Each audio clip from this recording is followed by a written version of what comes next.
ক্লডে একটা ফিচার আছে আর্টিফ্যাক্টস। এই আর্টিফ্যাক্টস কি আর কি কাজ করে সেটাই আজকে এই ভিডিওর মাধ্যমে আমরা বুঝবো। এখানে যে লেফট প্যানেলে যে জিনিসগুলো আছে তার মধ্যে এইটাতে আছে আর্টিফ্যাক্ট। এখানে ক্লিক করলে আমার কি কি আর্টিফ্যাক্ট আছে এখানে তার লিস্টগুলো দিয়ে দেয়। আর নতুন আর্টিফ্যাক্ট ক্রিয়েট করতে চাইলে এটার মাধ্যমে আর্টিফ্যাক্ট ক্রিয়েট করা যায়। এখানে আমার আর্টিফ্যাক্টসগুলো আছে। আর্টিফ্যাক্ট কথাটার ওয়ার্ড মিনিং হচ্ছে বাই প্রোডাক্ট। মানে এখানে প্রম্পটকে যা দেয়া হবে প্রম্পট সেই মতো একটা কিছু বানিয়ে দেবে। এখানে বাই প্রোডাক্ট হিসেবে অনেক কিছুই হতে পারে, যেরকম document, code snippet, HTML file, কোনো ইমেজ, কোনো ডায়াগ্রাম যেরকম ফ্লো চার্ট বা ন্যাট চার্ট বা কোনো রিয়্যাক্ট কম্পোনেন্ট, এরকম যা খুশি তাই হতে পারে। এবার এইগুলো অন্যান্য এআই টুলের মাধ্যমেও পাওয়া যেতে পারে বা ক্লডের যে নর্মাল চ্যাট হয় সেখানেও পাওয়া যেতে পারে। তবে আর্টিফ্যাক্টে কি হয়, এই যে জিনিসটা যে বাই প্রোডাক্টটা হবে সেটাকে একটা আলাদা উইন্ডোতে আলাদাভাবে দেখিয়ে দেবে। তাতে কি সুবিধা হবে, আমার যে মেইন আউটপুটটা, যে মেইন বাই প্রোডাক্টটা সেটা একদম আলাদাভাবে থাকবে। সেক্ষেত্রে আমি এর যে ভার্সনগুলো হবে বা এর যে সোর্স কোডটা হবে সেই জিনিসগুলো আমি আলাদাভাবে ডাউনলোড করতে পারবো বা আলাদাভাবে দেখতে পারবো। এতে আমার ভিজুয়ালাইজেশনের সুবিধা হবে, কোনো কী অবস্থায় আছে জিনিসটা দেখতে সুবিধা হবে, কোন স্টেজে কী অবস্থায় ছিল সেটা দেখতে অনেক সুবিধা হবে। তাহলে এখন এক্সাম্পলের মাধ্যমে দেখি। প্রথমে একটা দেখি, এখানে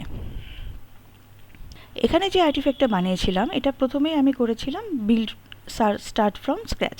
মানে এখানে গিয়ে আর্টিফ্যাক্টে গিয়ে নিউ আর্টিফ্যাক্ট করার পর আমি যখন স্টার্ট ফ্রম স্ক্র্যাচ করলাম তখনও এইভাবে এই উইন্ডোটা দেখাল। এখানে কিন্তু আমার নতুন উইন্ডোটা নেই, কিন্তু আমি যখন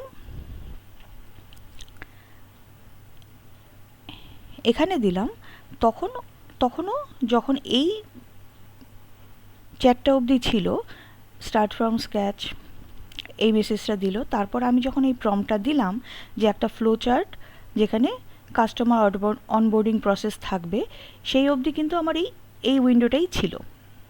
এই উইন্ডোটা তখন ছিল না। এই প্রম্পটটা আমি দিলাম, তাতে ওর বানাতে কিছু অসুবিধা হচ্ছিল, তাতেও কিছু মাল্টিপল চয়েস টাইপের কোশ্চেন দিল জাস্ট বেসিক আইডিয়াটার জন্য ও কীভাবে বানাবে, যে এই বিজনেসটা কিসের জন্য, ফ্লোচার্টটা কীরকম হবে, মানে খুব ডিটেলসে হবে না হাই লেভেল হবে, এরকম টাইপের কিছু বেসিক কোশ্চেন দিল। সেগুলোর উত্তর দেওয়ার সঙ্গে সঙ্গে ও এরকম টাইপের একটা বানাতে চাইলো। এবার আমি যখন বললাম ঠিক আছে, তখনও এইখানেই বানিয়ে দিল। এটা কিন্তু নর্মাল চ্যাটের মধ্যেই করলো। এবার এটা যদি বাই ডিফল্ট অনেক সময় আলাদাভাবে আর্টিফ্যাক্ট হিসেবে করে দেয়, অনেক সময় এখানেই দিয়ে দেয়। এবার এই উইন্ডোতেও দিয়ে দিয়েছিল, সেক্ষেত্রে আমাকে করতে হলো মেক ইট আর্টিফ্যাক্ট বলার সঙ্গে সঙ্গে এই উইন্ডোটা খুললো, এবং এই উইন্ডোটা খুলে ও কিন্তু এই যে বাই প্রোডাক্ট যেটা হলো, যে ইমেজটা হলো, এই ইমেজটাই, সেম ইমেজটাই এটা কিন্তু আলাদাভাবে আলাদা উইন্ডোতে দেখিয়ে দিল। এতে আমার কি সুবিধা হলো, এখানে যে কোডটা আছে এই কোডটা কিন্তু আমি এখানে দেখতে পাচ্ছি, আর ছবিটা এখানে দেখতে পাচ্ছি। এবার এটাকে আমি এখানে কপি করতে পারি, এখানে ডাউনলোড অ্যাজ HVG করতে পারি। তারপর এই যে জিনিসটা হলো সেই জিনিসটাকে আমি কিন্তু পাবলিশ করতে পারি। পাবলিশ করলে কি হবে, পাবলিশ করলে এই জিনিসটা আমার একটা ক্লডের একটা সাইটে থাকবে। এবার লিঙ্কটা কপি করা হবে। এবার এই লিঙ্কটা আমি যার সাথে শেয়ার করব সে সেই লিঙ্কটা দেখতে পাবে। তার যদি ক্লড অ্যাকাউন্ট না থাকে তাও সে দেখতে পাবে। তবে সে যদি এইখানে কোনো আর্টিফ্যাক্টে কোনো কিছু চেঞ্জ করতে চায়, কোনো ডিজাইনটা চেঞ্জ করতে চায়, তখন তাকে একটা ক্লড অ্যাকাউন্ট থাকতে হবে। সেই ক্লড অ্যাকাউন্টের মাধ্যমে সে চেঞ্জ করতে পারবে। আদারওয়াইজ শুধু দেখার জন্য তাকে কোনো ক্লড অ্যাকাউন্ট থাকতে হবে না। তো এটা হচ্ছে আর্টিফ্যাক্টের সুবিধা, এইভাবে আমরা দেখতে পারি। হচ্ছে নেক্সট একটা আর্টিফ্যাক্টে যাব, সেখানে যখন আমি খুলবো তখন যে লেটেস্ট ভার্সনটা থাকবে সেটাই দেখাবে। আমার কিন্তু ভার্সন ছিল ফার্স্টে 1, ফার্স্ট ভার্সনে এটা বানিয়েছিল। তো এখানে আমি প্রম্পট দিয়েছিলাম design a landing page for productivity app with hero section and a feature list. একটা ফিচার লিস্ট থাকবে, একটা হিরো সেকশন থাকবে, এই জায়গাটা যেখানে একটা ল্যান্ডিং পেজ করতে বলেছি সেই জিনিসটা এখানে করেছে। সেটা কিসে করেছে? Download as HTML. এটা মেইন সোর্সটা হচ্ছে এইচটিএমএল হিসেবে। তো এটা পুরো এরকমভাবে করে দিয়েছে। এবার এখানে যে ইয়েটা আছে, এটা এই যে পোর্শনটা এখানে ক্লিক করলে এই জিনিসটা খুলে যাবে। তাছাড়াও পাশে অটোমেটিক্যালি খুলে যায়, কিন্তু আমি যদি কখনো চ্যাটের মাধ্যমে এই জিনিসটা কোথায় ছিল সেটা খুঁজতে চাই তাহলে আমি এটা ক্লিক করলে খুলে আসবে। এবার ও সাজেস্ট করলো ডার্ক প্রিমিয়াম ল্যান্ডিং পেজ, এরকমভাবে ও করবে, সেই জিনিস বলে দিল, দিয়ে আমি বলাতে এটা করলো। তারপর যখন আমি কিছু চেঞ্জেস দিলাম তারপর ও করে দিল সেকেন্ড ভার্সনটা, ভার্সন 2।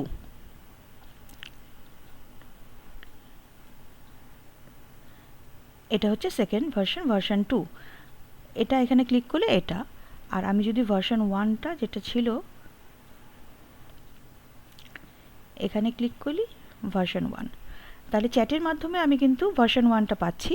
তাছাড়াও এখানে ক্লিক করলে আমি ভার্সন 1 ভার্সন 2র মধ্যে চেঞ্জ করতে পারছি।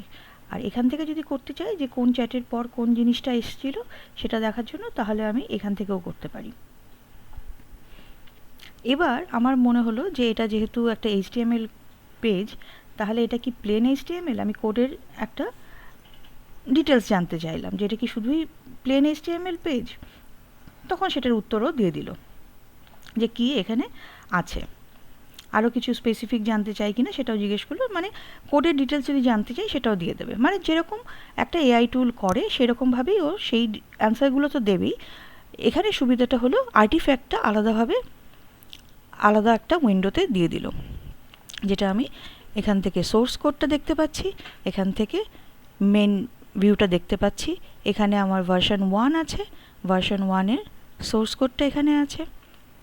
এখানে আমার ভার্সন 2 আছে, ভার্সন 2-র সোর্স কোডটা এখানে আছে। এবার যাই নেক্সট প্রজেক্টে। নেক্সটে আমি দেখছি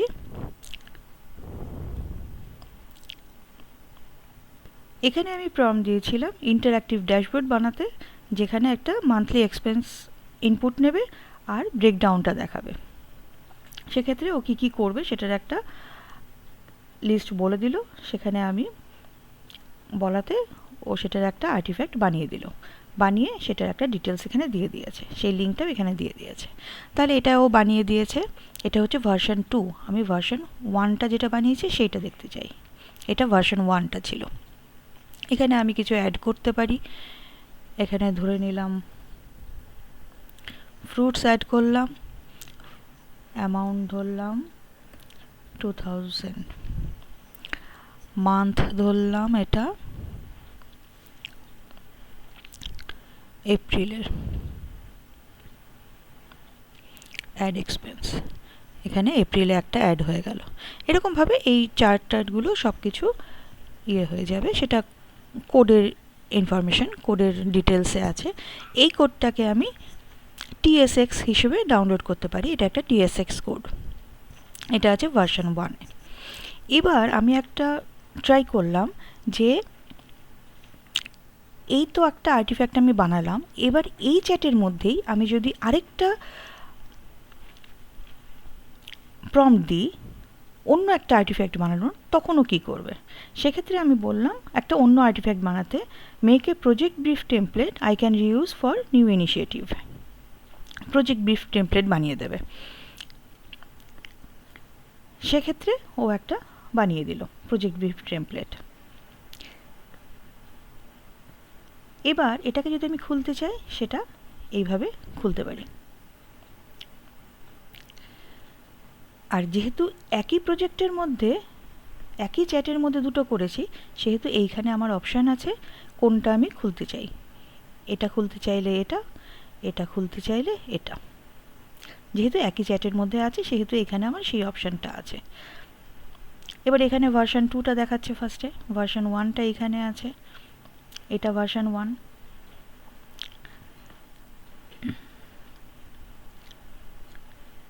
এবার আমি বললাম add category needs and wants. যেহেতু আমি বলিনি কোথায় অ্যাড করবে, এবার আমি ছিলাম হচ্ছে এটা লাস্টে বলেছিলাম, প্রজেক্ট ব্রিফ টেমপ্লেটটা বানাতে বলেছিলাম, সেহেতু ও কি করেছে, নিডস অ্যান্ড ওয়ান্টসটা এর মধ্যেই ঢুকিয়ে দিয়েছে, করে ভার্সন 2টা বানিয়েছে। তাহলে এখানে দেখা যাক, এখানে কিন্তু নিডস অ্যান্ড ওয়ান্টস বলে কিছু নেই। এবার এটা যখন ভার্সন 2 বানিয়েছে, ভার্সন 2তে নিডস অ্যান্ড ওয়ান্টস বলে একটা পোর্শন আছে।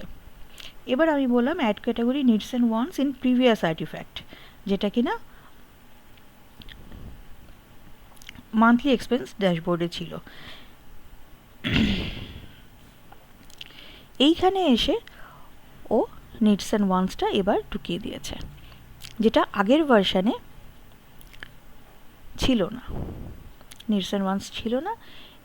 ভার্সন, এটা কোডটা ভার্সন 2তে নিডস অ্যান্ড ওয়ান্টসটা আছে।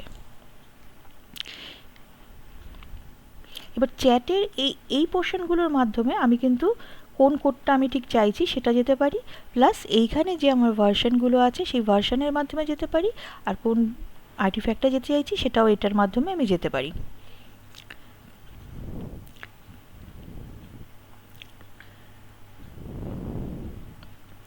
তারপর আমি বললাম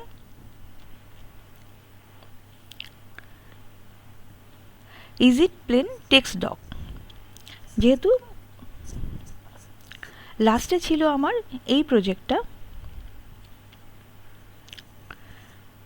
এটা কি একটা প্লেন টেক্সট ডক, তখন ও কিন্তু বলে দিল না, এটা মার্কডাউন ডকুমেন্ট। সেক্ষেত্রে আমি দেখতে পাচ্ছি এটা একটা ডাউনলোড অ্যাজ মার্কডাউন আছে, অথবা পিডিএফ হিসেবে ডাউনলোড করা যেতে পারে।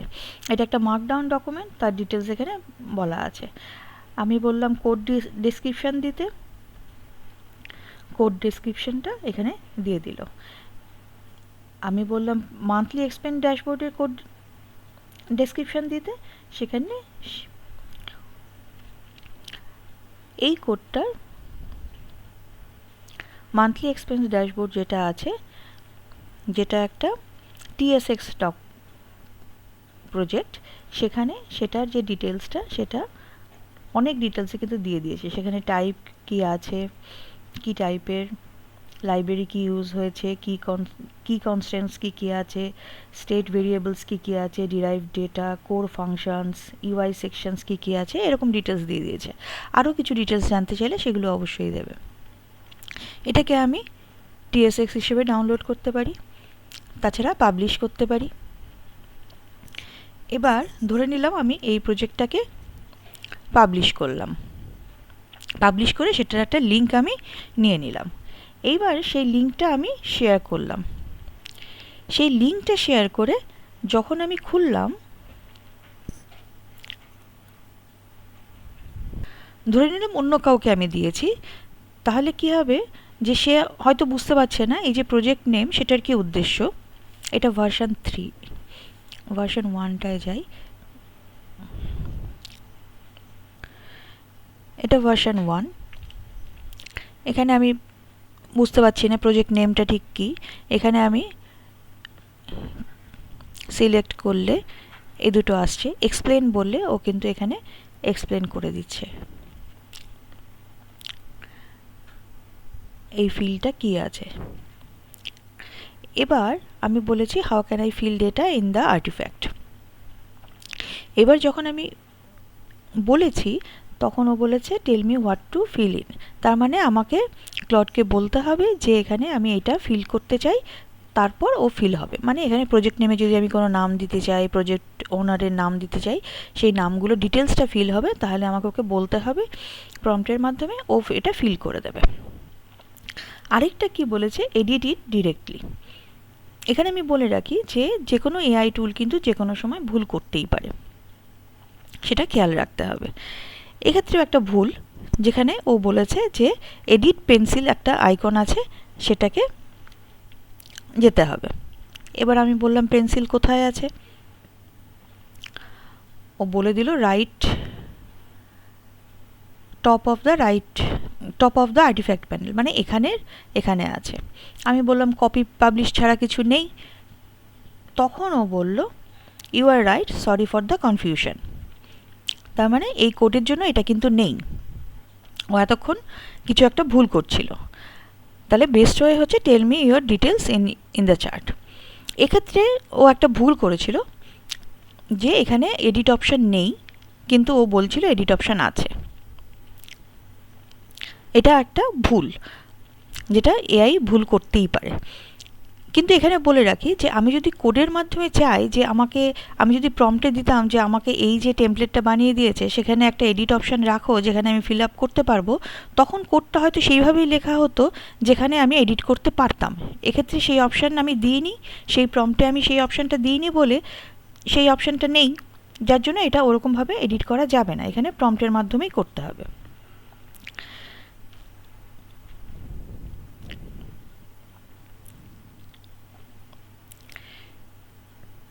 এবার আমি যদি এটাকে এখানে ক্লিক করে এক্সপ্লেনটা তো বললাম, যদি বলি ইমপ্রুভ করে আমি যদি বলি অ্যাড এ সেকেন্ড ডেডলাইন, তখন ও একটা ভার্সন 2 বানিয়ে দিল যেখানে আছে টার্গেট এন্ড ডেট 2। তারপর আমি ওকে বললাম প্রজেক্ট নেমের ক্ষেত্রে ফিল উইথ বুক প্রিন্টিং, তখন ও থার্ড ভার্সন বানালো যেখানে প্রজেক্ট নেমটা ফিল করে দিল বুক প্রিন্টিং হিসেবে। তো এইভাবে কাজ করবে। এবার নেক্সট আর্টিফ্যাক্ট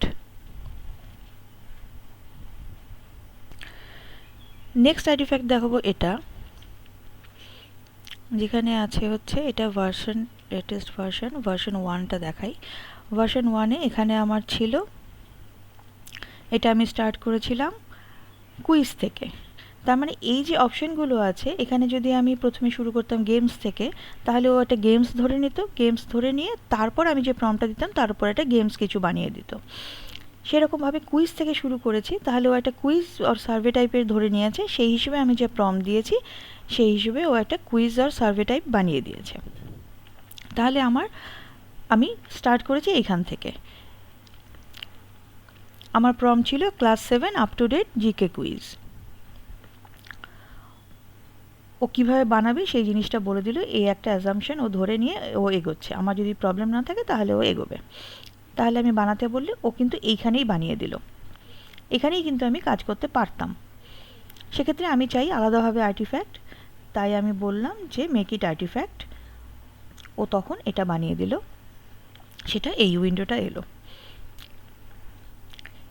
এই 18টা কোশ্চেন্স এখানে সবসময় এখানে আসতে থাকবে। তাহলে আমি যদি এখানে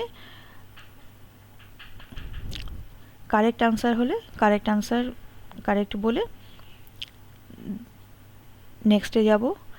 এখানে যদি আমি একটা ভুল আনসার দিই তাহলে এটা ভুল, কারেক্ট আনসারটা বলে দেবে। এরকমভাবে সবকটা হয়ে যাওয়ার পর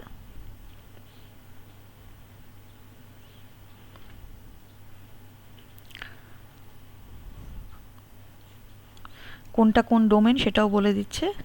লাস্টে হচ্ছে সি রেজাল্টসে এরকম একটা রেজাল্ট দেখাবে। এবার যখন ট্রাই এগেন করব তখন ও আবার সেম কোশ্চেনে চলে আসবে। তখন আমার মনে হলো যে আমি সেম কোশ্চেন দিয়ে বারবার তো আমি টেস্ট করলে ভালো হবে না, তাহলে আমি বললাম add different set of question in each iteration. তখন ও যে ভার্সন 2টা বানালো তাতে ও কী করলো, 43টা টোটাল কোশ্চেন নিল এবং সেটাকে ঘুরিয়ে ফিরিয়ে এক একটা ইটারেশনে এক একভাবে দিতে থাকলো। এবার আমি নেক্সট মডিফাই করলাম যে না, প্রত্যেকটা ইটারেশনে ইন্টারনেট থেকে কোশ্চেন নিতে থাকবে। তখনও ভার্সন 3 বানিয়ে দিল যেখানে ওয়েব সার্চ করবে ফর জিকে কোশ্চেন্স। নিয়ে এসেছে। এবার কিছুটা সময় লাগে, প্রত্যেকটা টাইমে এক্ষেত্রে সময় লাগবে কিছুটা কোশ্চেন কালেক্ট করতে। 15টা কোশ্চেন কালেক্ট করে তারপরই এই কুইজটা শুরু করবে। এবার ইটারেশন যখন নেক্সট টাইম শুরু হবে তখন ও আবার কিছুটা সময় নেবে লোড হতে। এখানেও ভার্সন 1 2 3 থাকবে। এখানে কোডটা দেখা যাবে, এখান থেকে কপি করা যাবে, তো যেরকম আগে ছিল সেরকমই। এবার লাস্টে একটা জিনিস বলবো, যে যদি আমাকে নতুন করতে হয় তাহলে তো নিউ আর্টিফ্যাক্টকে ক্রিয়েট করতে হবে নতুনভাবে। কিছু সার্চ করতে গেলে এখান থেকে, মানে আর্টিফ্যাক্টের মধ্যে কোন আর্টিফ্যাক্টটা চাই সেটা যদি সার্চ করতে চাই তাহলে এখান থেকে করতে পারি। যদি ডিলিট করতে হয়, ডিলিট এখান থেকে ডিরেক্ট হয় না, সেক্ষেত্রে আমাকে কোনো একটা আর্টিফ্যাক্টে ঢুকতে হবে, ঢুকে এখান থেকে ডিলিট করতে হবে, তারপর ডিলিট হবে।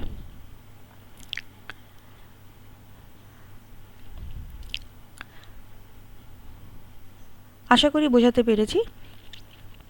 যদি কোনো ডাউট থাকে অবশ্যই কমেন্ট সেকশনে জানাবে। Thank you for watching this video.